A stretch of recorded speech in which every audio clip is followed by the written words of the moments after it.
જીવનનો કોઈ એવો નિત્ય ક્રમ જે તમે કરો છો ને લોકોએ પણ કરવો જોઈએ? હું કરું છું એટલે લોકોને કરવો જોઈએ એવું નહીં, પણ મને બહુ ઇન્સ્પાયર કરે છે હનુમાન ચાલીસા. ઓકે. હું વર્ષોથી કરું છું અને હું લોકોને પ્રેરણા આપું છું. એના માટે મારો એક સેશન બી છે. દુનિયાના શ્રેષ્ઠ વ્યક્તિ કોઈ હોય કે જેને દરેક કામ શરૂ કર્યા અને દરેક કામ પૂરા કર્યા.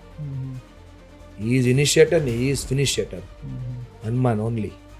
બરાબર. એટલે હું એને બહુ વધારે બિલીવ કરું છું. એટલે હું હનુમાન ચાલીસા સવારે રોજ એકવાર કરું, પછી જેવો સમય અનુકૂળતા પણ એકવાર તો કરવું જ. એ મારો નિત્યક્રમ છે લગભગ 20 વર્ષથી. હું 10 વર્ષનો હતો ત્યાર પહેલાથી રોજ જે હું કરું છું. હું રોજ એક ચાંદલો કરું છું, અમારો નિત્યક્રમ છે. અને એને ચાંદલો કરું છું એ મારો નિત્યક્રમ છે. ઘરે હોઉં ત્યારે હું ચાંદલો કરું ને મારી વાઈફને એક ચાંદલો કરી દઉં. એ જ ચાંદલો કરી દે રોજે.